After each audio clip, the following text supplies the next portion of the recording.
Just about coming up to 7 o'clock. A really warm welcome to you all. Got some questions. Got some questions came in by email. We'll cover those a little later on. But I'd like to welcome you to this our second Fans Forum of the year.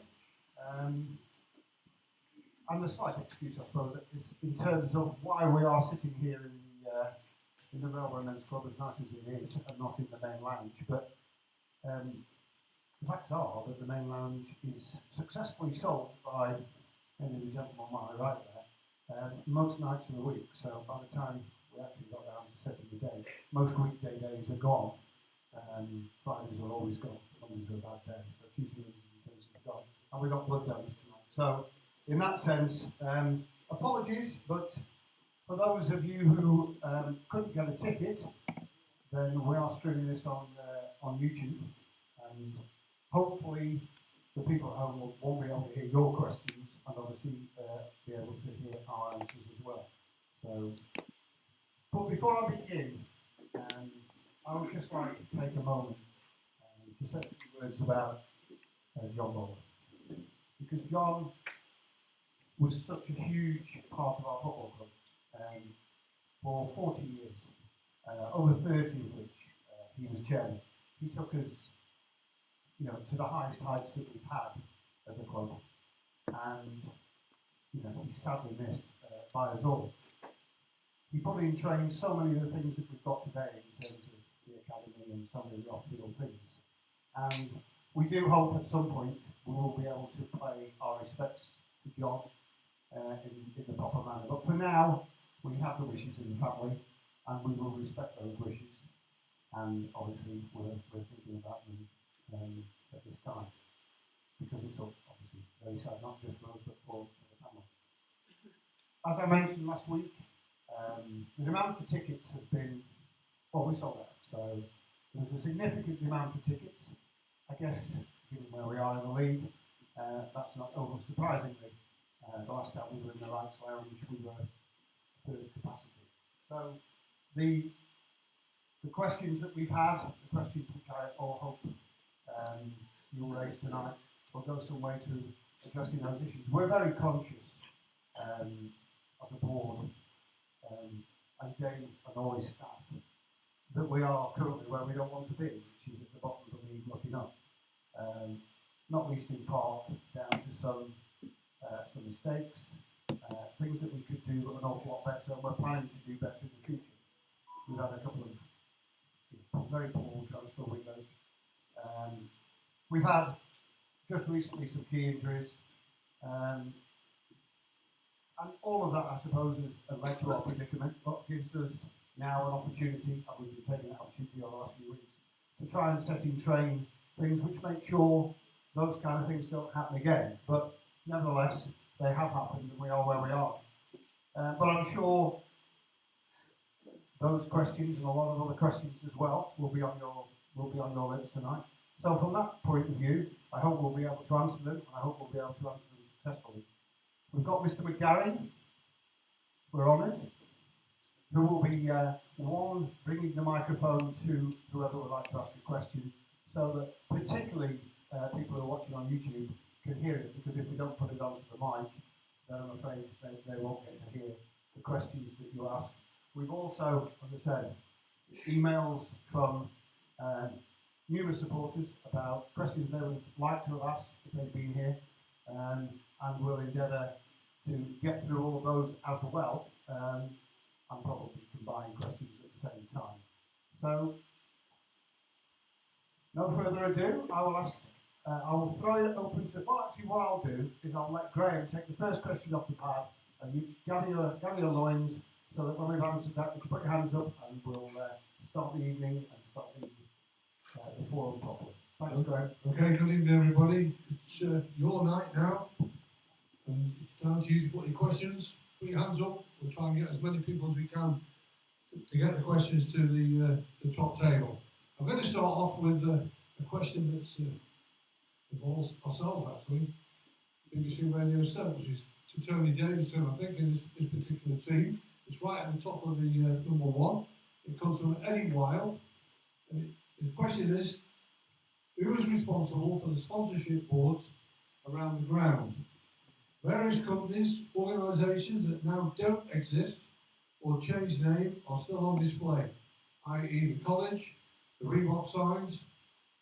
Further question to that one from Eddie Wild is, do Air Products still sponsor the main stand? And worst of all, which is our little business, the embarrassing BBC Radio Stoke sign that is over the ice cream van stand side of the ground that has BBC sprayed on with aerosol. So if you want to answer that one, Tony, and anybody on the top table about sponsorship boards and all various companies, are they still involved? Which is a fair question. Are people getting free advertising? That's probably what they're asking. The short answer is no, they're not.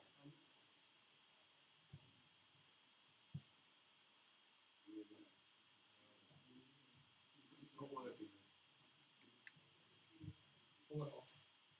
Turn it on. It's either not working. It's so sensitive. Normally, you ready to get that clip. Short answer is no, people are not getting free advertising. Air Products, for example, are still sponsoring the football club, same with the local college. In fact, the college did a new deal this season with sponsoring the ball, boys and girls, and they've all got new tops with their logo on. They chose not to replace their old signs with new ones. The way the sponsorship works is that the individual company that wants to sponsor it has to pay for their own boards. They also then pay for their boards to be created and put around the ground. I think the Reebok ones are now all being covered up with the new sponsor. There were a lot of old ones that have been there for a number of years. We have been working our way. It costs money to take them down because it requires labour and sometimes cherry pickers think it costs money. So we've been working our way around replacing. There's lots of spaces now available for hire. Our commercial manager, James Beckett, is always looking to find new sponsors. And as for the BBC one, Graham, I'll pass that one back to you because that's down to the BBC to get a new board. We'll put it up with pleasure. I would say it's down to you to approach the BBC. Touche. I definitely think that's what you should be doing. I haven't told you that, but that's what you should be doing. It's black and white and it's been there for 25 years, the same advertising board. But that's what I'll be making the call, Tony, definitely. Okay, that's the first question from the sheet. Anybody want to jump in with the first question from the floor? We've got quite a lot to do with recruitment and scouting and hospitality on the list. Has anybody got a question, or do you want me to fire off another question that might spark one out? Okay, I'll go to Stuart Whitby's department area there for the next question. And it's, are the prices of the hospitality, the pub shop, season tickets, possibly going to be lower, and a big if, in capitals, a big if we were in League Two next season?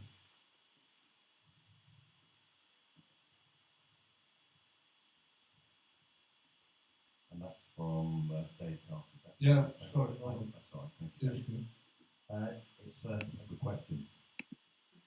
I hope you've noticed that, particularly since the new board was formed, that the commercial group, headed up by us really, working with James, well, I think we've achieved quite a lot, and that's not trying to have to tell Tony or Mark on the back, but we have transformed the way the commercial operation works and brought lots more sponsorship with James, and we've got the scoreboard and we continue to invest in the club.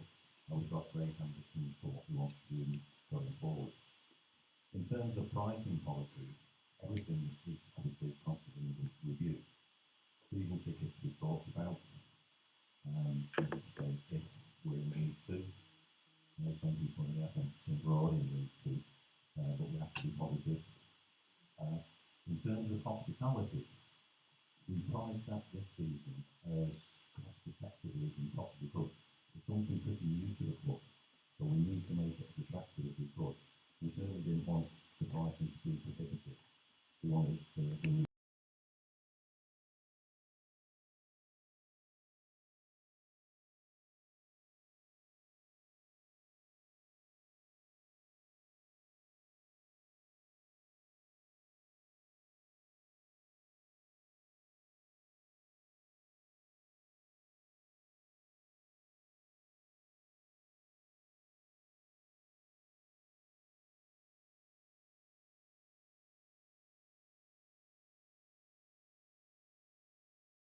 thing that's been said, I think, is that there won't be going down. Hope that answers your question, Dave. Okay, we'll just stick on the same area as that, and we'll be going to questions for Dave and Charles in a moment or two time. And anybody put your hands up, please do. Don't be frightened. Get your questions in. This is your opportunity to speak to the board and what you think of how the club's being run and what you're looking for the future. But this is to Mark Bevan's area from Mark Ayres. With our stadium only on an average being 44% full on match days this season, and possibly likely to be lower next season if again, the big if, it's League Two football. Have the board got any ideas how it would work to get more fans into the stadium? Will the club be looking at a price structure and be reducing it if we were in League Two next season? That's a bit of a follow on from the question to Stuart Mark. Market. Win a few games might help, I think. That might be a good start. But we have been looking at different ways that we can encourage people to come to the ground. Obviously, we've always been doing that. We encourage, obviously, the youngsters to come by getting free tickets away to the soccer centre, as now called the Crewe Alexandra Community Centre. And we are building a relationship up with a business that hopefully will be expanding that into more and more local students. So keep your eye open for that. That should be something that will come out very soon and get the first element for next year. But also, I mean, I started to support the arts when I was 4 years old, with my dad and granddad, and I think we all know that you get attached to a football club. There's nothing quite like football. So feeling like you belong to something. And I think with football, we've got to try and encourage the youngsters to be part of this great football club. So the more we can do to encourage the youngsters, that's what we're encouraged. That's what we're continuing to do. The Railway men themselves have set up a junior railway men sport. It's gone down really well. I think it's like 70 members now at Scott. And I think that's the key, getting these youngsters in, get them involved, get them supporting the football club, and hopefully that will change into online. One of the keys is when you've got incentives to bring people into the football club, whether you're reducing prices or giving away free tickets, is how to get them to come in the next time and not play. And that's the challenge. So we've got to give them something to want to come back for. And I don't think we can ever take it for granted. We've got to make sure we continue to strive to improve the quality of the football and also the quality of the football club itself. Entertainment now is a big industry. We've got to make sure that we don't just take anything for granted and rely on the goodwill of people to turn up. We've got to give them something for some value for money. And that's part of the commercial aspect of the football club. And hopefully Dave will turn the corner and start producing football clubs. But yeah, we're doing everything we can. Yeah, we've got on Saturday we've got it's Women's International Day next week. We've got an initiative where we've asked the fans to bring a partner, a woman, a daughter, mother, sister, and if you see a ticket holder or a paying ticket holder, you can bring your partner for free. We've got the women's football team. They're coming along. There's 22 of them coming, and we have sold quite a few tickets as well. Given away quite a few tickets. So again, this is just another initiative. And if you're just looking around now, if you have got a female at home that would like to come and enjoy the football, we want to try and. It's all about being inclusive and making sure that football is for everybody. And again, that's something that we're going to be using more to the football club next year as well. There's an announcement hopefully coming out tomorrow about our joint forces with their game too. So it is about making this place available for everybody and people feeling comfortable about being involved in the football club.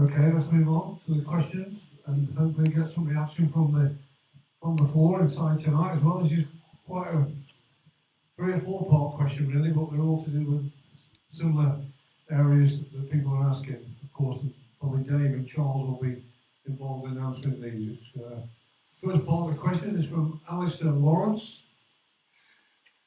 Would there be a possibility to employ a director of football to handle transfers and contracts, etc., so that Dave and his team are able to purely focus on the football side of things? That's from Alistair Lawrence, first of all.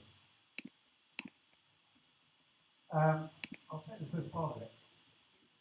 The organisation that we put in place and how we manage the team and the players and our recruitment and stuff like are always under discussion, should we say. And we probably discuss director of football, sporting director, whatever you'd like to call that person, on many, many occasions. The view of the board is that the manager is in charge. The manager runs the teams, and the role of director of football, whilst one, it has a financial impact, obviously, but whilst it has some advantages, it also has some disadvantages. The Premier League is split sort of 55-45 in favour of manager versus sporting director. But for us, it's about the manager, and then it's about the role that the manager plays. And given that this question is really about recruitment and how we go about those things, it's about the way we organise ourselves, I think. And we've had a lot of discussions over the last few weeks about who does what and how we can do it better. And I know Dave wants to try and do those things better. So I will pass on to Dave. He can give you his comments on both of those things. But that's where we stand in terms of what we want to see at the football club in terms of the way in which we're organised. Dave? Hello everyone, good evening. I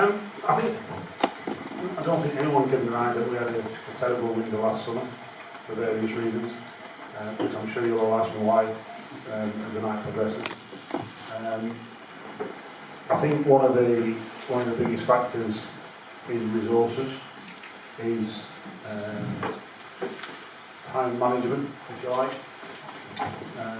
and that's been constantly addressed as we speak, really, and that will all pan out in the next few days and weeks leading into this summer, because we can't carry on doing what we did going wrong before that. I think we got far more right than we got wrong. I do.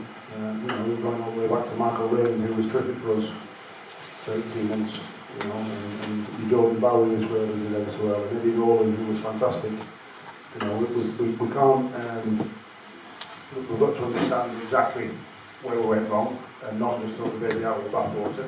However, it's given us plenty of food for thought, and that's what, so Mr. Chairman and the rest of the board, along with Kenny and Alex and the staff that received our recommendations, and we are now starting to put in place things that will hopefully make us more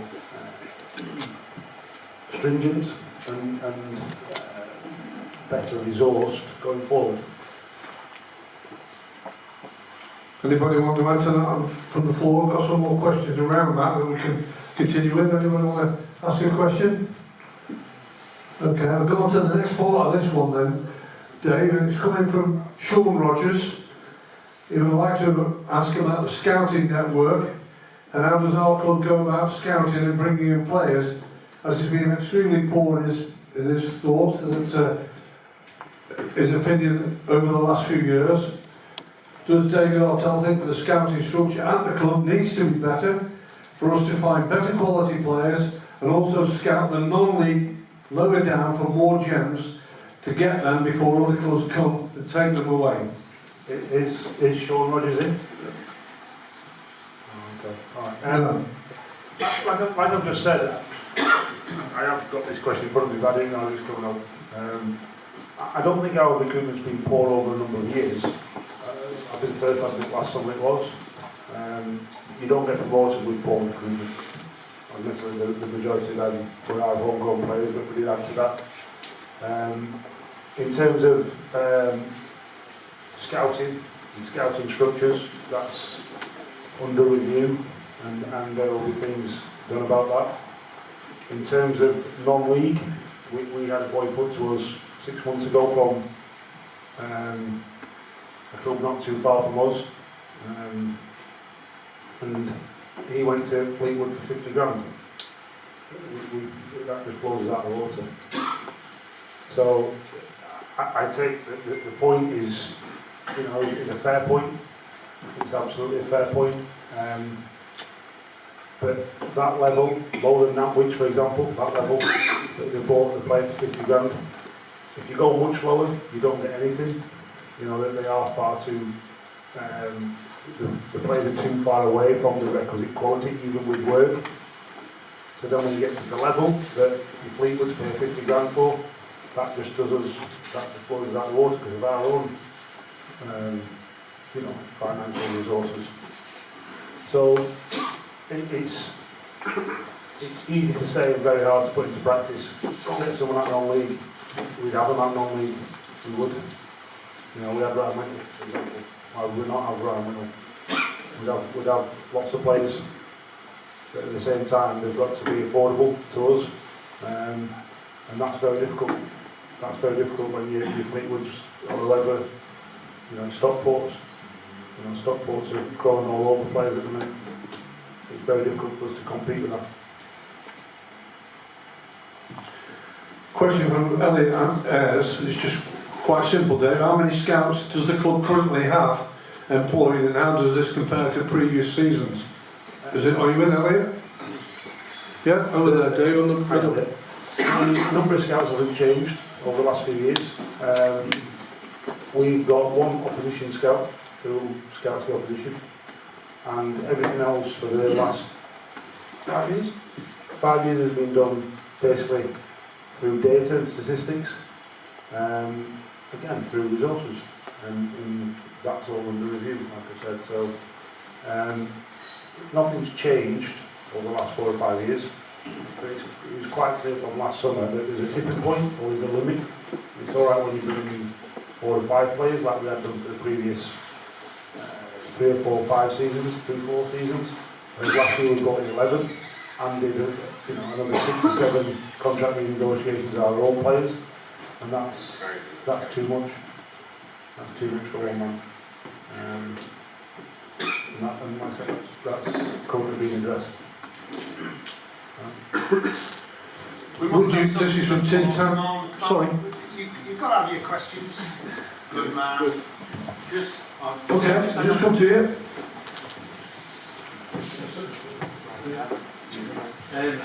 More for Dave, really. I think Charles answered on the director of football, but from your point of view, do you feel there needs to be more resource on the director of football side or the scouting side, or where's your priority for more resource? I think we're all in agreement.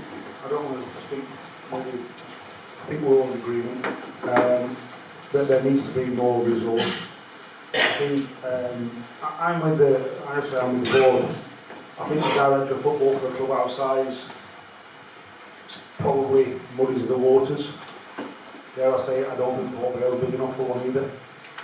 You know.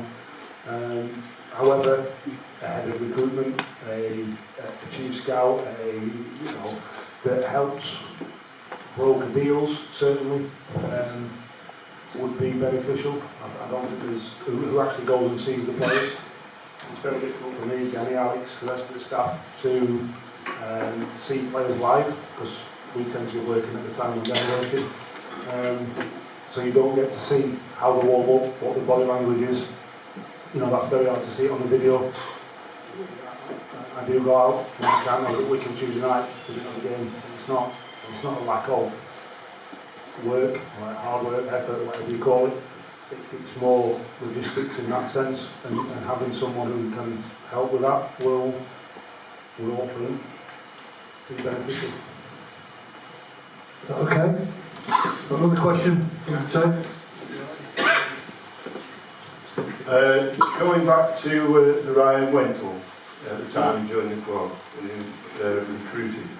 Now I know Neil Baker was involved in that appointment when he was at all season 10 and also when he was playing in Broadley. So I asked the question, who was replaced Neil Baker's role? In regards to when I went to Dario went to watch someone on loan, and Dario brought us the club. Well, I know Neil Baker was in that. Yeah. Neil, I watched Ryan went up when we played at Stoke Academy and so on, and I know Neil Baker was heavily involved in, and I've watched loads of 23s, 18 football, and I've been to Wolves and Aston Villa and Stoke, and I've seen Neil Baker there, and a lot of games. All I'm asking is, who has replaced Neil Baker? Yeah, your point's valid. We're in the process of, like I say, undertaking a review, if you like, to rectify that. I can't say too much in a minute because I haven't got too much to tell you. That's the truth, but it will be addressed. Any more from the floor? Yeah, gentlemen? Thank you. So you mentioned the level where you could coach somebody to get to the requisite level that you want. What's that level? I think that's very difficult to answer. Okay. I think that, the running question in FC United, the lad went to Fleetwood from them. We've sent players there for the last 4 years. The manager's still the same. The headmaster is excellent. First, not on everything. I asked him what he wants. Do you want a fee? He said yes. What do you have to? Give me one for the summer already, about 3 weeks ago. He's not touting him around anywhere else. I will go and watch him. I will. On a Tuesday night when I don't need to go and watch Wickham or whatever, or if we're playing on a Wednesday, or I will go and get to see him, or certainly one of the staff will. But then it'll come down to finances and resources, and you've got to remember we had Jamie Harding before everyone else. It's not as if we don't know about these players. It's increasingly difficult for a couple of reasons. All clubs understand there's value where we saw value 10, 15, 20 years ago. All clubs now. So that's the first thing, so we're all looking there. The other big factor, Brexit. So whereas Fleetwood might have gone and got, Fred Steinson from Norway, they're now looking at a kid from FC United, which was up where we used to fish. We can't fish in their markets anymore because they're doing that for Brexit, because of Brexit, and that's the harsh and grim realities of the pecking order, if you want, for better term. It's not nice to say it, but it's very, very difficult now. There's a premium on English players, and that makes it very difficult for us. I know a lot of you wanted Chuma back. Chuma couldn't come back. No. I thought he was terrific for the role he filled. But there is a pool of water we can fish in. Of course there is. Of course there is. But we've got to find the marginal gains, and we've got to be smarter than the average bear, to use the Chinese term. Because we have to outflank and dodge and weave and get in there first, and we've got to be smart. Okay, because we can't just go, here you go, pal, have this and that, or play in front of 30,000. I spoke to a boy from a Premier League club, between us and two others, and the first, after done an hour's presentation to him, the first question he asked, how big your players' lounge? What's your average crowd? It's true. I might as well just put the laptop down. It's like Zoom. I might as well just put the laptop down. 10,000 every game, Dave. It didn't matter. You went to Sheffield Wednesday. He's not played very often, but he's chose club over his own career. So we're not barking up the right tree because Sheffield Wednesday did take him. You can't. This is why we want to play for Instagram. I mean, for his, it's infuriating. I bet. But that's sometimes what we're up against. Thank you, David. Okay, another one from the floor. I agree with you, first of all, that your recruitment it has been good, really good, and you wouldn't have got us promoted, as you said, if it was anything else.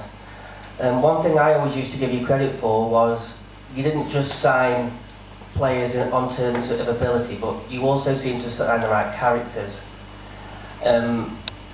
Like, how did you do that? If you're scouting players through stats, and I know it's a big question, but why did it go so wrong? You can't go, I don't believe that you can go from getting it right for 3-4 years to everything that went wrong this summer being down to you.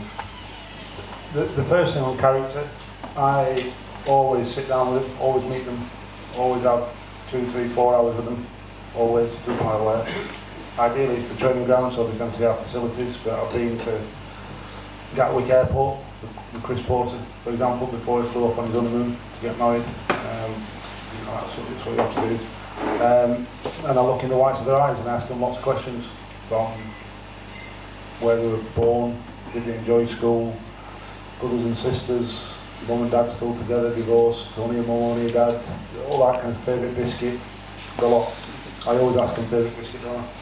It's interesting some of the questions you answer, you get 90%. You know, we've got one player who likes custard cream, he breaks them in half and licks the middle out.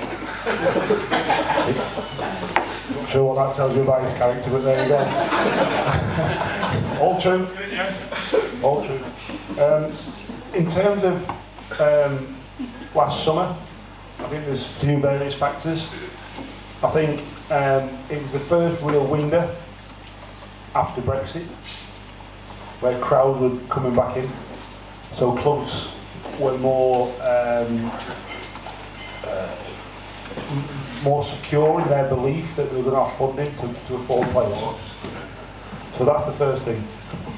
I think, and obviously Brexit as well, play a part always. It's going to play a part this summer and the years ahead. The biggest factor, really, was the timing of departures. There was only Sheffield Wednesday in the whole country that sold more players last summer than us, and that's a big thing. You know, Sheffield Wednesday were doing it out of necessity to reduce their wage bill. We were doing it out of business model, and it was the right thing to do.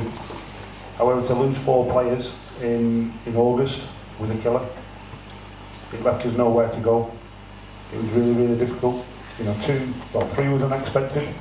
We didn't expect 2 lads to retire. We didn't expect Owendale to want to leave in such a manner that he did.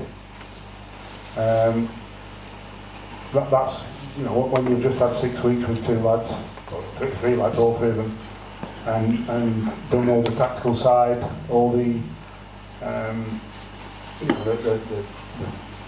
all the playing stuff that you'd expect, and for one lad to retire 3 days before the season and another lad to retire about 2 weeks into the season, especially senior pros, or what we saw as senior pros, was really, really tough. It gave us a mountain to climb because all the senior pros at that point had probably gone, and that left us again. We're never anywhere near the top of the pile, and we accept that, and that's fine because we know exactly where we're at. But to then come and address that in August is very, very difficult, really difficult, and we didn't make a good fist of it. That's the truth. We didn't have enough time to do due diligence on character, and why some of them that we brought in last summer left us again in January, and we were trying to right the wrongs of what we've done. I think that's all our belief really. Go to the one from the floor there, just don't go on. There you go. That was a good play. You're not going to say nothing now, are you?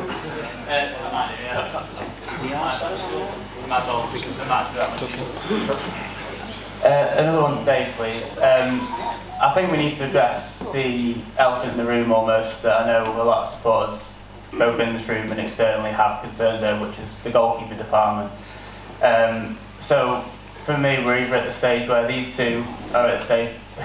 He's got his head in his hands a little bit. Yeah. Nothing to do with the question, let me say. Will and Trigger watching. Yeah, so for me, we've either reached the stage where these two goalkeepers either haven't got the ability to get any better or aren't getting any better, or the right support isn't in place for them to get better. So I'm interested to know what the process is with goalkeepers really, and why it seems to be neglected. Like from our point of view, it does seem to be neglected, but I'm just like the supporters side of things. I think neglected is harsh, but I do take your sentiments. I think there's some, going forward, I think there's some decisions to be made by myself and Kenny, some hard ones. I don't know what they are yet, but I think they're certainly being raised by the staff. So I think that both Will and Trigger are still developing. They have been asked to do a lot more this year than previous years. And have they made mistakes? Well, they have, like we all have this year. Like they all have. I think it's exacerbated and emphasised more when you're a goalkeeper. But that still doesn't mean that myself, Kenny, Alex and the rest of the staff shouldn't be asking questions about, like we would do, whether it be left back, right back, centre midfield, centre forwards. Can we get better? So that's always the question. That's always the question, and that will get addressed going forward. Okay, they were all on the floor? Okay. Don't you think it'd be better if you had a tall goalkeeper?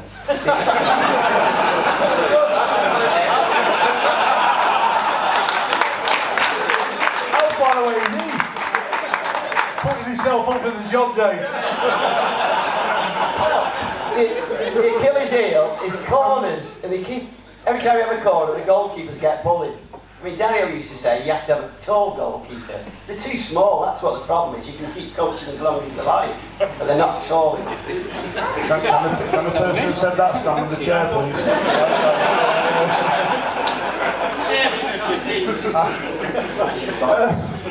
Again, I think it's if we got a 6'5" goalkeeper that saved shots like the Chelsea keeper before he got subbed, then he'd probably be at Sunderland or in the Championship. So I think there's always something to give. There's always something to give in our recruitment processes. But height is an extremely high up on the priority list of goalkeepers. I think that's fair to say. I think Trigger's 6'3", 6'2", something like that. Will's probably a bit smaller, 6 foot, 6'1", which is not tall for a goalkeeper, but he's an excellent shot stopper and he's excellent with his feet. You know, we played against a goalkeeper on Saturday who was the worst in the division. You know, at Cheltenham, statistically. Our goalkeepers aren't anywhere near, they're both mid-table. You know, so we've got to make sure we don't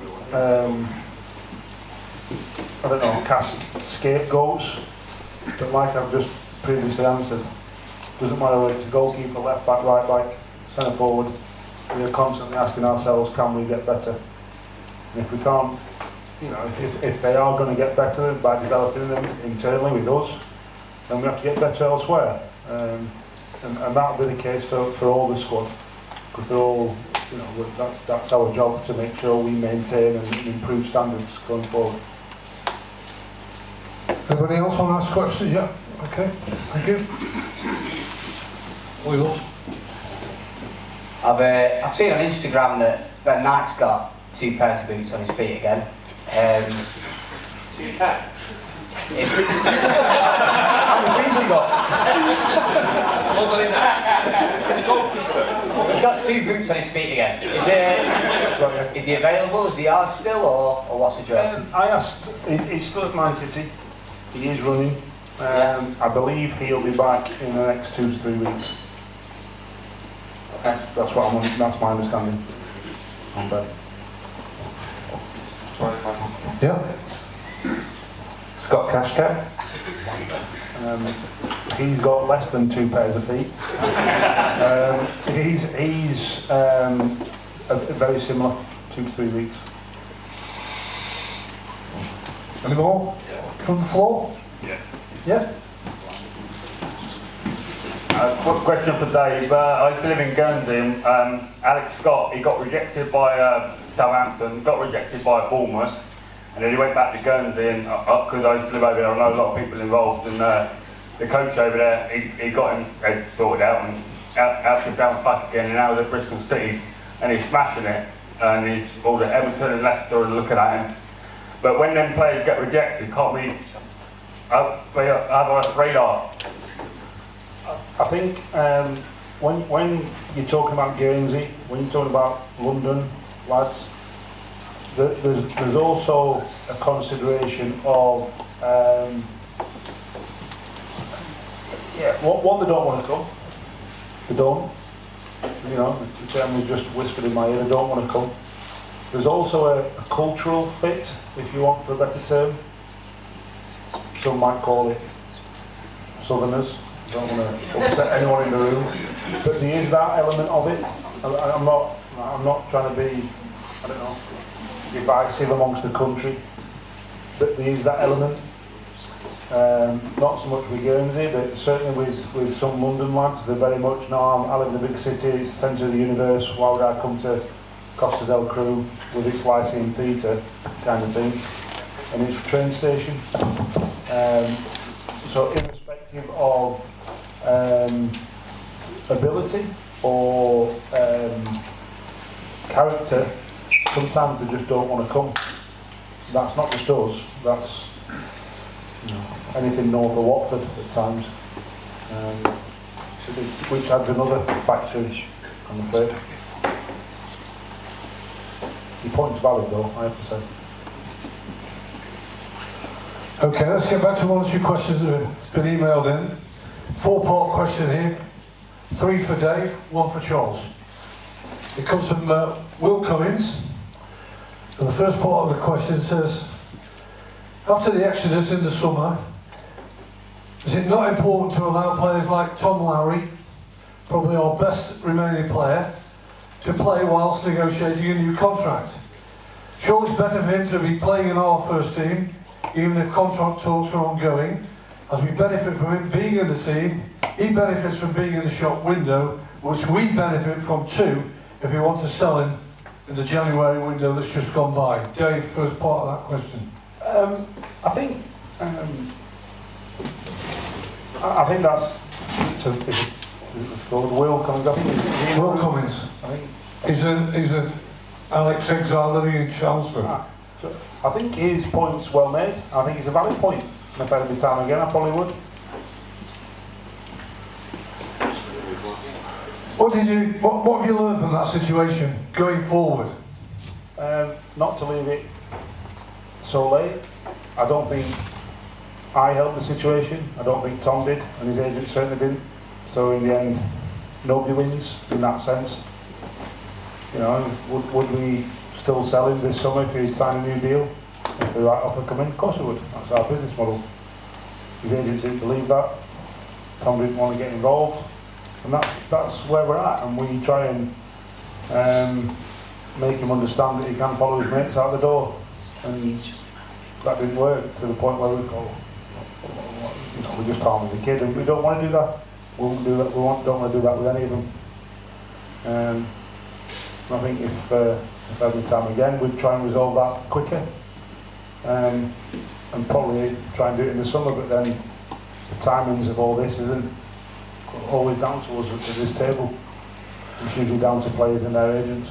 We spoke earlier in the week about your 100 wins that you achieved and how things have changed in those 5 years you've been the manager.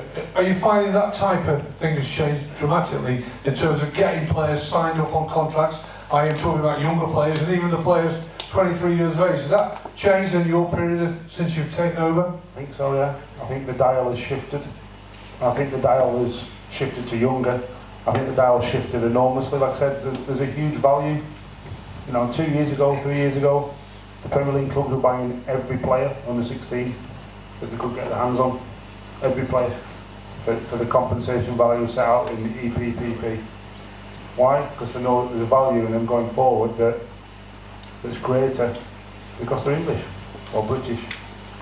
You know, so when we've got 17, 18, 19-year-olds,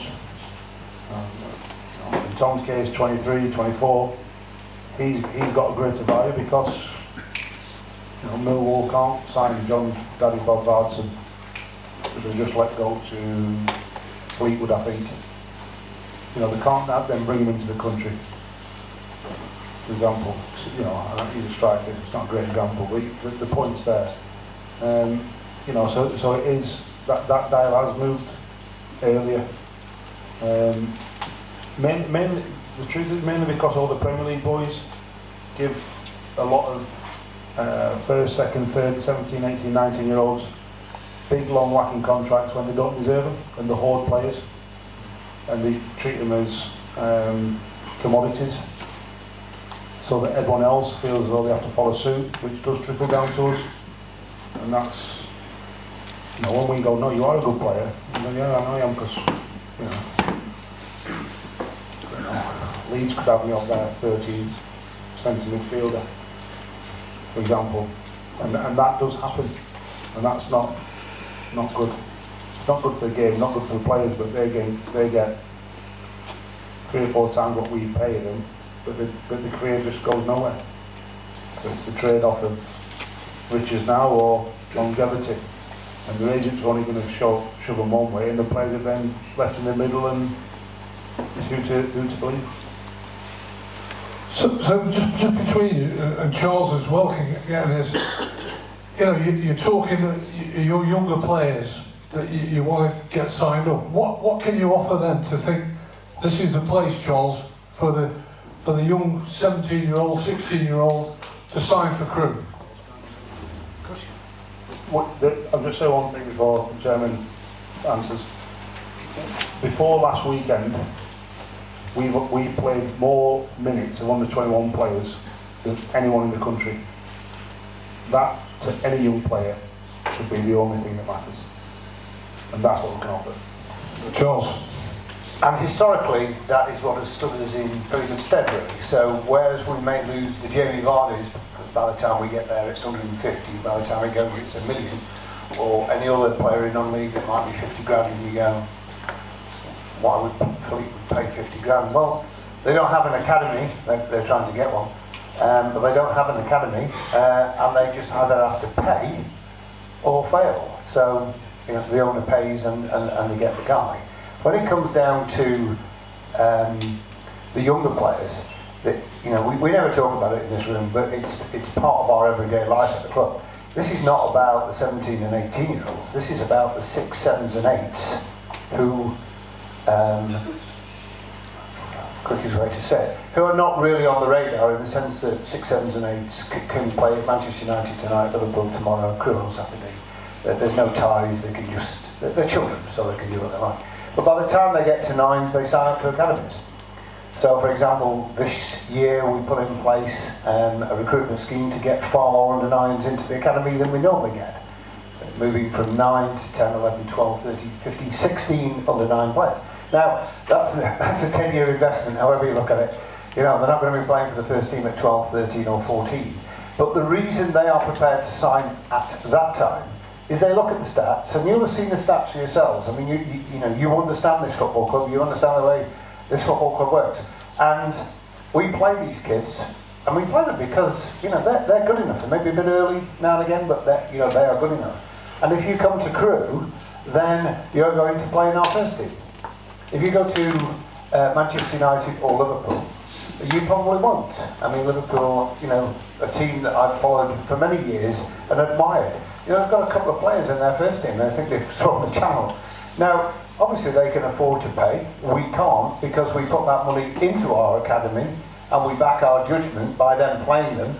And equally, those players play at a level, and a salary level, because it's if you like, their contract with the club is to do that.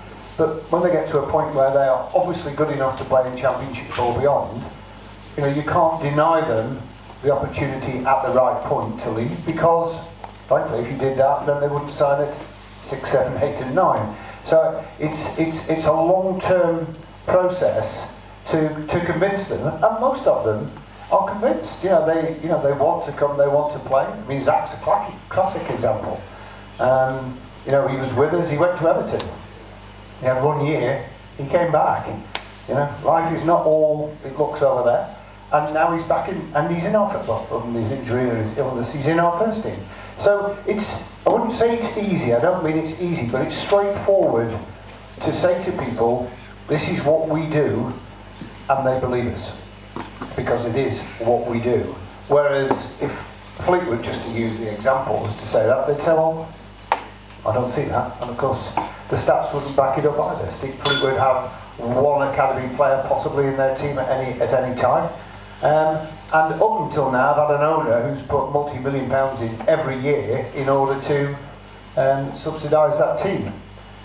We subsidise our academy, try to play our own local kids, and try to get the results that way. And so far, it's proved reasonably successful. Last year, as Dave said, you know, when you lose 4 or 5 of your own at the point at which we lose them, that isn't to say we didn't make mistakes. So, can we convince them? Yes, we can. Are we continuing to do so? We are. Aidan and all the guys down at the academy are having great success. But it's not overnight. You know, we're not going to see the results of that, you know, tomorrow. But equally, we're all hoping to watch this football club for many, many years to come. So. Okay, anybody want to respond from the floor to that? Yeah, okay. Stand up.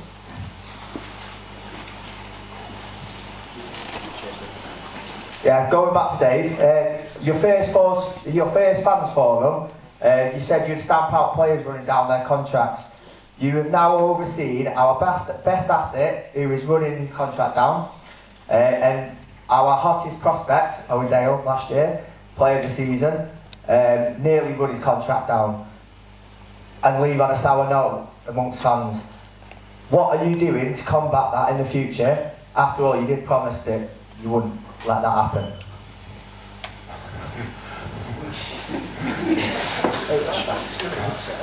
I find it very difficult to answer that without swearing at anything. That's very, very. Your point's valid. Your point's valid. The fact is, Owen-Dale didn't run down his contract. The fact that Tom Lowry is. That's not for want of trying from anyone at this table. If you can make Tom Lowry sign a contract, well, step right up. Because we start these negotiations 18 months before the end of their contract, minimum.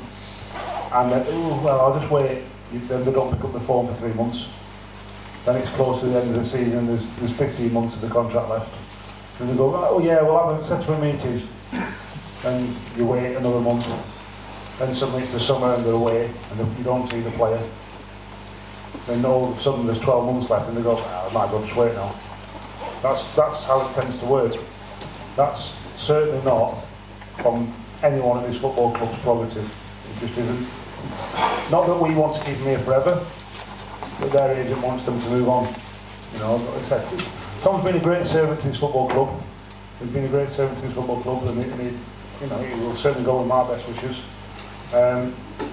Would he have wished he'd have signed a contract? Yeah, I would have, because we'd have still sold him if the offers had come in. We would have.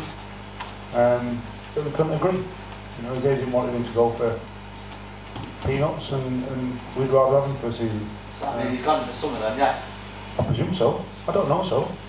Well, I know where my pound would be. I don't want him to leave. But I'm only being honest. I'm not. I think we're all sensible. We're all adults.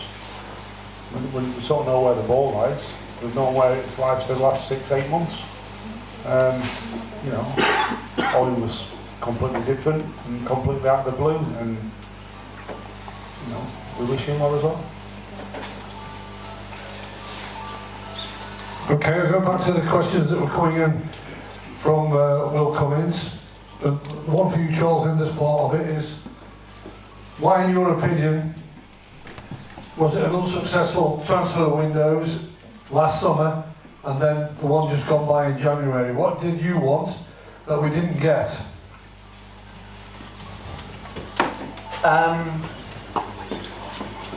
Why was it unsuccessful? We had, in the summer, we had too many to find. I think Dave's already covered the point, so I won't repeat it in any detail. But the recruitment, if you look at if I asked you the names, we went through the Nolans and the Nicky Hunts and the Greens and all that stuff. If you look at those names and say, how well did we do up until just recently? The answer would be, oh, okay, we did okay. Some of those guys really served the club well and helped us along the way. But when you've got to find 9, well actually we found 11 in order to get 9, and then we didn't get them right either, as much as anything because of the numbers, then the whole thing comes sort of tumbling down around you. Dave covered the point off that, or people have asked, about scouts and recruitment. The industry is moving towards computers and stats and all the rest of it. And so many clubs are ahead of us now in that department. If I go back 5 years, we were probably ahead of most clubs in Leagues 1 and Leagues 2. But we need to shake that up, and Dave's already referred to the fact that we've had some discussions to that effect. So that didn't help either. Combination of all those things, I think, led to the fact that even though we got some well-identified targets, we missed them, and we missed them, left it a bit late perhaps, or in some cases they just tagged us along. We had a number 2 centre half right until about 9:30 on transfer deadline day, and he went to Germany for what? The guy, the West Ham number 2 fella. Oh. We didn't get the guy from West Ham because 400 grand. You didn't go to Germany, you went to Bromwich, yeah. So, 400 grand. David is talking to Moyes at West Ham. Moyes is going to let us have this centre half that we've had on the list for a long time. He didn't get his centre half, he didn't let him go. We go to our number 2, and he's been sold for £500,000. He was never coming to us, but all the way through he's having a conversation. So there's a whole combination of things, and we got a lot wrong. And you learn from your mistakes, and we will learn from those mistakes. Yeah, that was a follow-up question really today. Why didn't we sign a centre-back in January? Charles has obviously told you about the West Ham situation there. Beckles, Lancashire, Nolan went, Daniel's injured, Terrell Thomas went, Offord and Billy Sass-Davis, youngsters coming through. It left you in a big hole, but I think it wasn't for the lack of trying, but you probably learned some lessons from that as well on that particular transfer you were trying to pull off. Yeah, we tried to get, I think it was 4 on deadline day. So we were trying to get the West Ham where, we had a good dialogue with West Ham. Spoke to David Moyes a few times.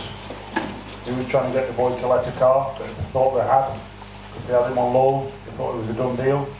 Then it wasn't, and it was back on. Our number 1 tie was at West Ham.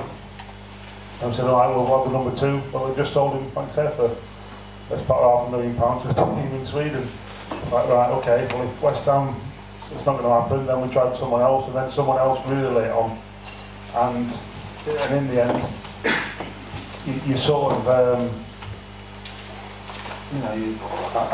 don't think the truth is, I think in the end, we were going for targets that we hadn't done enough research on. So we needed one. However, it opens the door for our own young players. It does, and have they disgraced themselves? Well, they haven't. Conor O'Regan at 18 has been magnificent.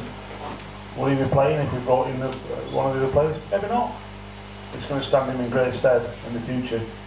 And that's what this football club's all about. It's about giving opportunities. Go back to your last question, what can we offer players? Conor O'Regan is a great example. He's had a month at Kids Grove. I think he had about 2 games at Nantwich, because they had a lot of games called off, and he's in our first team. So there's a lot of downsides to not bringing in the centre half particularly, but there's a lot of upsides as well. He got the touch for Porter's goal.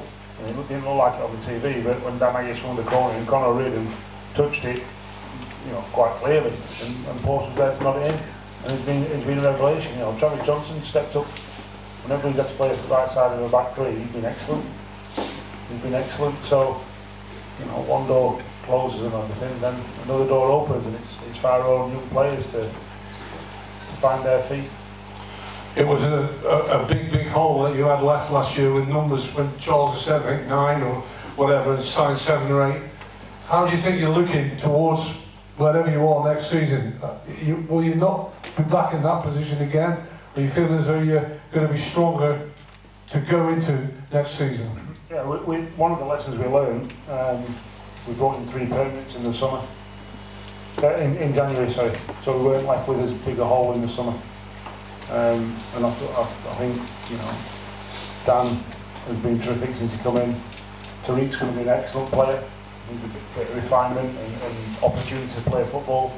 And obviously Bass needs to, he's, I'd say a touch on the raw side, but he's got great work ethic and he's got, you know, excellent ability. He's just got to know how to use it, and we've got to coach him how to use it.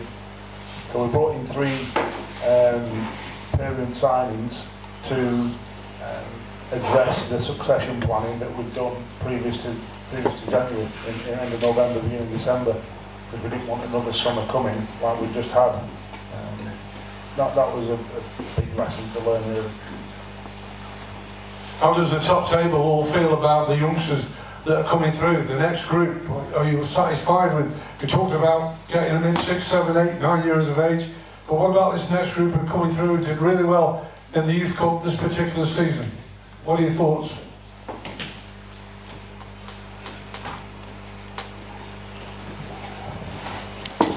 I think we're really excited is the fact. I mean, those of you who watch under 18s or under 23s football will see that the side that won the under 15 Fulham Cup 3 years ago, that 11 that moved through, 2 of them are injured really in a way, and 1 isn't selected. We are signing 8 of that 11, and Zach of course, and Connor Salisbury, Joel, are amongst that. So we've signed, out of that 11, we're going to sign 8. We've already signed 6, and we're really excited about them. And we look at the further down back into the 17s and the 16s. We've even signed one of the first year scholars as a pro already. So we're looking well down the track, because that's how the succession planning needs to work. The gentleman asked about Dave letting contracts run down is an interesting question, because we can see it running down before our eyes, but it's a bit like salt going through your fingers. I mean, it's all right seeing it, but it's still a thing to do something about it. And somebody once said to me, why did we let Perry go? Pixie go for 650. Well, because if we hadn't put 650 in his contract, he'd gone 3 years previously. A bit like, for example, some of the youngsters. We are going to have our youngsters attacked now from the larger clubs at a very young age.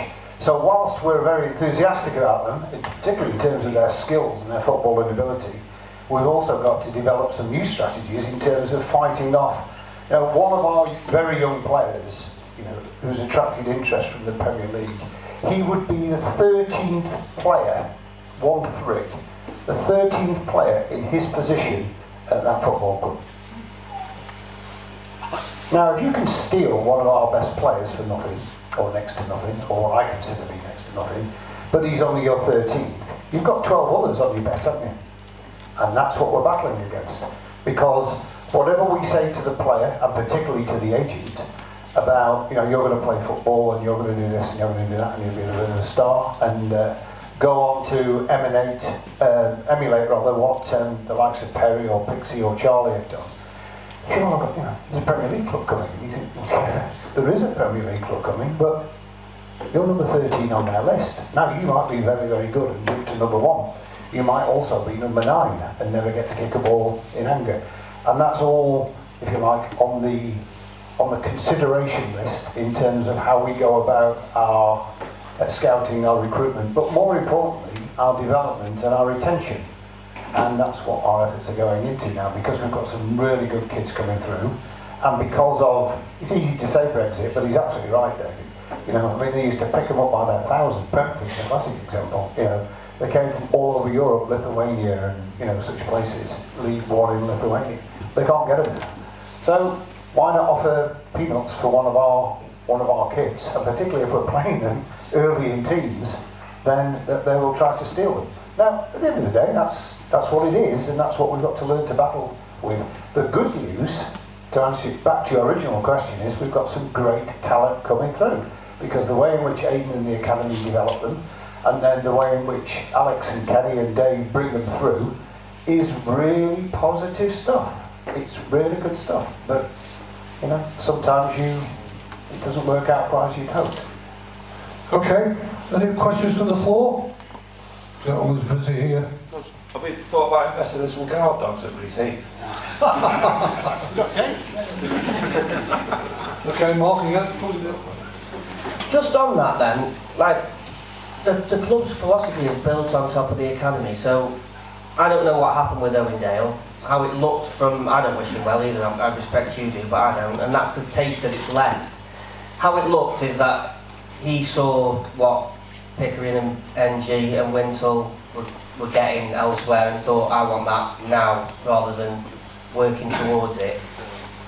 And so how can you stop that becoming the norm? Like, as Zach Williams, for example, what's going to stop him doing the same thing? Well, like I've just said, we've played more minutes for under 21 players than anyone in the country. The next one below us is Derby, which is slightly surprising, but not, given their financial predicament. The third on the list is Sunderland, which is definitely surprising, but I think their owner's not ploughed in loads of money, he's bought investments. And good ones at that. So that, you know, when the bright shiny lights of the Premier League come knocking for any of our players or let's call it Championship clubs, you know, you saw Charlie Kirk last summer. I appreciate Charlton in the League One club, but he weighed up all his options and realised that they were better off with us. Now it was easy for him because he played 3.5 years, 4 years in the first team, 5 years maybe. So he understood, and he's not as stupid as what everyone thought he probably was.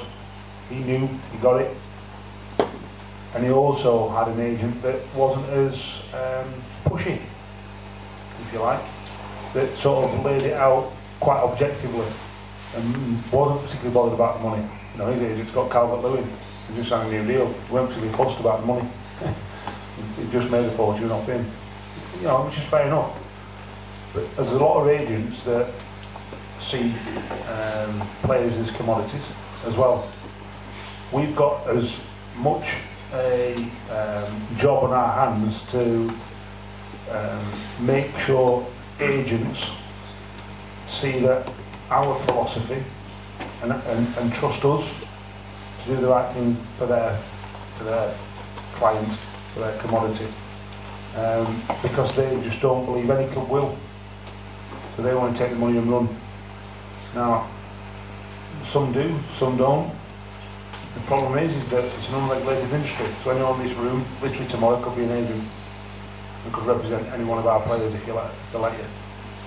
Now that's not a good thing, because there's no vetting process, there's no exam like there was 20 years ago, 15 years ago. There's no security to put up. So literally you can, you know, just say I'm an agent and see where you get. That makes it very difficult for us to understand the prerogative of that said agent, because they're so different and they've not been trained in a certain way. So we find it very difficult to you know, to persuade agents that actually one more year with us. You know, he was on Dale. His agent asked me, do you think he's ready for the championship? And my response was, not quite. He thought he was. So, can't do anything about that at that point. Thinking long term, is there anything that you can do, or are you already doing, where you're recruiting these 6s and 7s? Could you, or do you sit down with them and their parents and explain this to them, that agents are going to try and have them off? Yeah, 6 and 7 is probably a bit young. Well, parents, but no, yeah, I'm on about parents as well. You know, certainly at 13, 14, 15, you know, I've said to Aidan, like, you know, and I've already had a meeting with under 15 parents about agents, and that will continue. You know, and I said to them, well, I'll say to you, there's probably no one in this room that has more contact with football agents. So if you want some advice, just come and ask me. I'm not telling you not to have one. If you want one, go and get one. But I'll give you a good reference or a bad reference based on my understanding of them. Because some of them pick horrific agents. Some of them pick good ones. Fine. We can't tell. We can't stop you. You can't have an agent. You won't want to. So it's a battle not worth even getting into. Do you ever see it becoming a regulated industry? Because they seem like the biggest threat to how this football club runs than anything else. Well, I believe FIFA, UEFA, Charles will know more. The problem with agents is recognised by FIFA, and FIFA may seem like a distant organisation, but they're not, and they set so many rules. Can you watch iFootball on a Saturday afternoon? That's FIFA. When you get to agents, they were the ones who said, we'll do away with the qualifications, we'll do away with the bond. They used to put a bond down to be an agent years ago, and FIFA let that go. What's come out over the last 10 years, I suppose, is along with safeguarding, where safeguarding and mental health of players and all the rest of it, FIFA's got involved to the extent where it's certainly looking to be a more caring organisation. And of course, one of the glaring problems that we have in football with young players is agents. So now FIFA is starting to get its act together and has put all sorts of proposals together which are being discussed by UEFA and the FA, Premier League and Football League, to try and do something about agents. But of course the cat's out of the bag. I mean, there are thousands of agents in this country. Thousands. I mean, it's amazing. But there is an attempt now to, well, there is a recognition that they are a problem, because as Dave said, there are some very good agents. You know, we deal with some good agents, but we deal with quite a lot that are not so good. But FIFA will drive it, and there is nothing that Crewe Alexandra, the EFL, or even the FA for that matter, can do about it until such time as the world game gets its act together. And that, you know, it sounds like a bit of a, really? Well, it is really, yes. Any more from the floor? Yeah?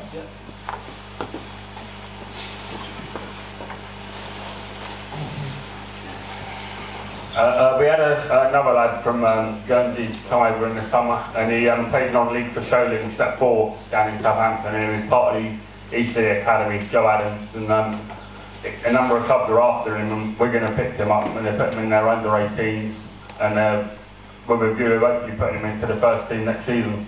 So then kind of player that could we maybe join the exodus of clubs trying to get them sort of players? And also another question is, it's been 20 years since there was anyone from Guernsey, since the Matt Letizier made it pro, and we've had them two lads, then we've also got another lad at Bristol City, but he's in the under 18s as well. And Isle of Man, Jersey and Guernsey, as a Jersey lad who's at Fulham at the moment, so he's doing alright in under 18s. So could we maybe have the academy lads playing against some islands, and then you can have a look, see what's about, and that's a bit of a market that's not really seen into. I'm sure if any of those islands want to come and play us, then they just get in touch with Aidan, and I'm sure we'll be able to facilitate that. Or the club should be looking at doing it themselves at phoning up, say, look, would you like to come and play our academy? I think that's a fair point. Our fixture list is heavily congested, you know, to the point where we've had 15s playing in 18s, under 15s playing in 18s football, we've had under 18s playing under 23s football, because we've bumped up quite a lot. So that does make it difficult, but I will report back to Aidan, who can instigate that. Yeah, another one down on the bottom left, just bear with me, sir.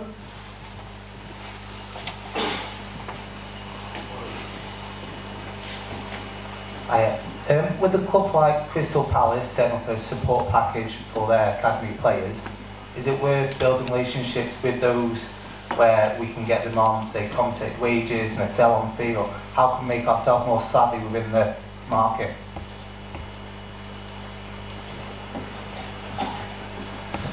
We were asked at the start of the evening how our scouting structure was put together and the format, and we talked about not having many scouts and using computers and data to that effect. Before that, we had quite a presence at the larger clubs, the Premier League clubs,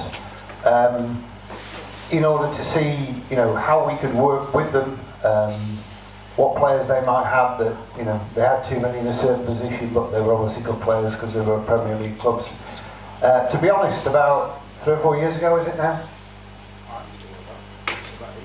Yeah, it's a while. We moved away from it, and the reason we moved away from it was for a couple of reasons. We looked at some of the kids that we'd had, and I won't name them, but for those of you who know anything about local football, you probably know them, but kids that we'd taken from the Premier League clubs by doing exactly what you suggested, and found that there was a reason why they were prepared to let them come to us. It usually had nothing to do with their feet. You know, they were good players, but they haven't got the resilience, or, you know, they lived in the wrong place, or they've got problems at home, or whatever. And our success rate really wasn't very high. It's something that, since Carl's come on the board, we've been talking to Brentford, just from the point of view of trying to understand how some of these clubs do it, and whether we can learn and whether we can work with them. But it's not as straightforward as it seems. But of course, you've got to try and you've got to have a look at it. But there's an amazing stat that we've just had an audit in the academy, and you know, our success rate in terms of productivity of professional footballers is astonishing. I won't bore you with the details, but you can be proud of it. But the interesting stat is which of the kids are most successful and when do they come through. And without wishing to oversimplify what is quite a complex subject, it's our under-9s that do the business. So, you know, we take under 12s from Manchester City, under 14s from Liverpool, 16s from, I can't remember where they came from, but anyway, the bigger clubs. And they tend, not Man United, yeah, they tend not to make it. And you know, you should never oversimplify. But I think a lot of that's down to the fact that perhaps they are lacking some of the things that we just put into these kids between 9 and 19 in the academy that we just did, whether it's values, whether it's discipline, whether it's, you know, picking up coffee cups when they're lying on the floor. By the time they get to 18 and 19 and they're playing for, you know, the 18s and 23s or even first team, then we've got a complete package. When we work with the bigger clubs, we're not quite sure what we're getting. But of course, you know, we go back and we'll revisit it, and particularly in the light of the fact of what I said a few minutes ago, when you've got Premier League clubs who've got 13 and 14 centre halves, you know, perhaps there is an opportunity, but you've got to be so careful. And of course, you just don't want to take anybody because they're trying to get rid of them, because, you know, we know what we've got in our own. So it's a balance. It's always a balance. Okay. Here's one for Ian. Ian, are you with us? Yeah. Come on then. What about the green grass of home? Well, it was very good up till about December. Well, how can we improve it? What can we do? Well, we can spend a lot more money on it, Graham, and hopefully we're going to do that this time, and we're going to improve it. To be honest, I've been disappointed with it. It was great early on, it was fantastic, but then played all the games in December, and the covers went on, and unfortunately it just died away, which was disappointing, really. So yeah, we've got to improve it. Simple. It's not good enough, to be honest. So there are plans. The plans, yeah, in the summer we're going to do major work on the stadium pitch. Okay, anybody got any more questions to the floor? And do you want to reseed as well, Graham? Sorry. Reseed as well, Graham. We're going to spend money down there and make it a lot better. It is a huge better from last year, but we're going to spend again and get it to level 4, let's say, which would be huge. Don't get taking all the excuses away from Dave now, will you? Make it perfect business. So yeah, we're gonna make it a lot better and keep going on that side. Yeah, and hopefully that will improve the players. Any questions to the top table? Any? Yeah? No. Grant, Wait a minute. Any more? You've had a go. You warm the battery out. I'll change the battery.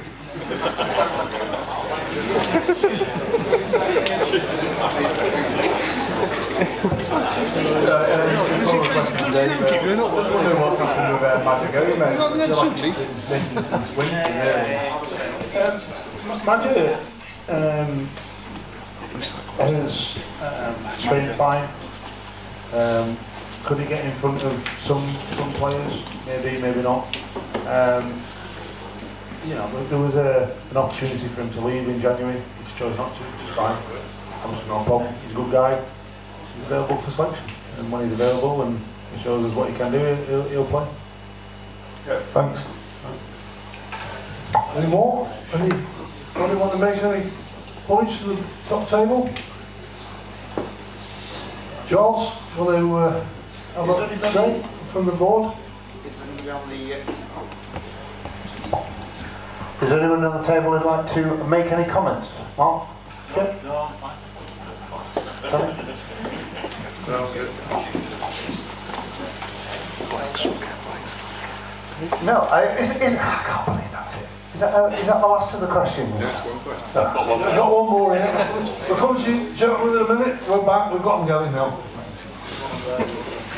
Can I just ask a simple question, rather than Chairman or Dave or anyone, but where do you see the club March 1st next year?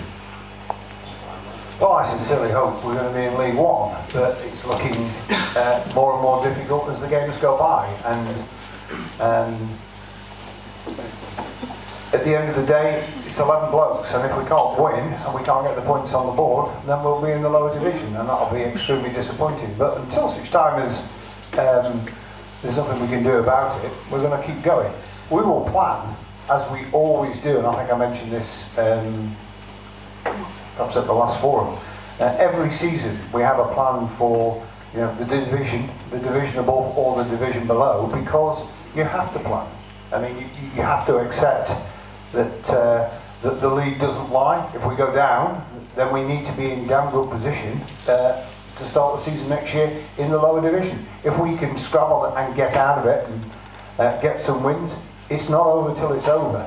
So the plan is to look at both aspects and see where that gets us when Dave's finished playing his games. You nearly closed the evening just then by going across the table. Just had one coming on Twitter off Sam McGarrigle. I don't know if he's watching on YouTube, but he's asking you introduce us all to the table, please. Well, I think I should allow the table to introduce themselves to you. Thank you. Mark. Yeah, well, I'm Mark Bevan. I'm the Director of Football Club, and I'm also the Chairman of the Railway Men's Supporters Society as well.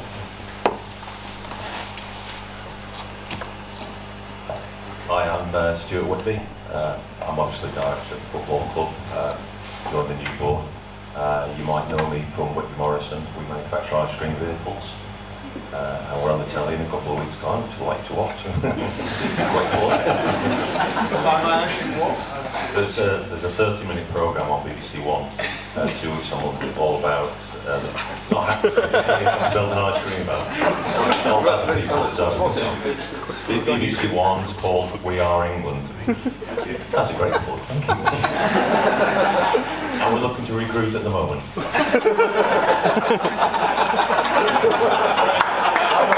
Can you update now? I've got nothing to push. I'm Tony Davison. Some people will know me as the ex-chairman of Nantwich Town in non-league, and before that I worked in industry, and I was the managing director at Boston, the Uses company down in Stafford for a number of years before I finished work. So I do this in my post-retirement life. I'm Carl Hancock. I was born in Crewe. I left Crewe 35 years ago, joined the board 2 years ago, and moved back to Crewe today, actually, funnily enough. I'm also the CEO of Nub News. You may have heard of Crewe Nub News, probably the best local online paper.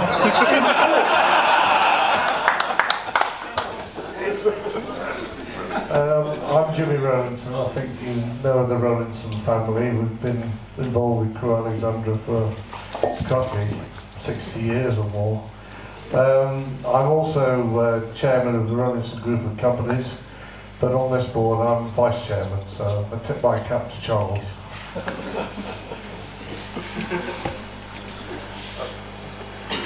Hi, Ian Williamson.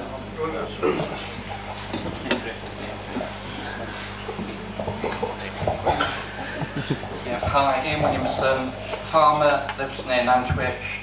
Started supporting Crewe at the age of 4, followed them home and away forever, and in charge of the pitches at Receive and at the stadium.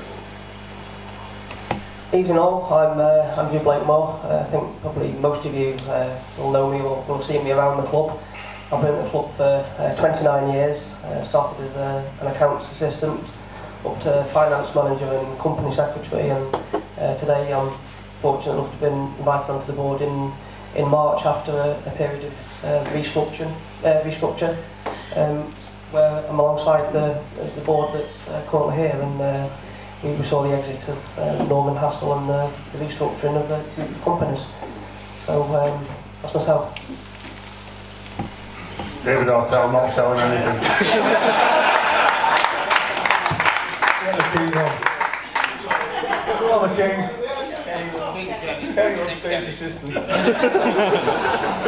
Okay, Charles, you want to wrap it up and send your message out to your supporters who've been here tonight and those who've been on YouTube as well? Yes, I would. I'd like to thank you all, genuinely thank you all for coming. I think the nature of the questions demonstrates the knowledge of our supporters. You know, a lot of clubs, a lot of directors and managers and assistant managers could have taken an awful lot of flack tonight. You know, we're bottom of the league. We all know that. None of us want to be there. But I think it is the nature of our support and the nature of our club that people understand what it is we're trying to achieve, the way in which we're trying to achieve it and the way in which we go about it. And it doesn't always work quite as well as we'd hoped. But the one thing that you can be absolutely assured of is that, you know, whether you're here and you've asked a question or whether you're at home and you've just listened to the answers, we will do our best for this football club in the manner in which John Bowler would want us to. This is a club that's been owned locally by local people. You've just been introduced to them all. And these people care, like you care. They may not always get it right, but they certainly care. This football club will be run in a manner that you can be proud of. And I can tell you, when I stand in at the Football League board occasionally, and we are admired. We may not be admired for our position in the league as we stand, but we're admired as a football club, and we're admired for the way in which we go about our playing, our developing, and obviously with our kids. And the same applies off the field. We've got a fantastic set of supporters. You understand, and I thank you for your understanding, and I hope you'll stay with us, because we will continue to try and get it right. So thanks for coming, and we'll be around to talk to over the next half an hour or so. So please do come forward, ask a question if you weren't able to do so earlier. Thank you.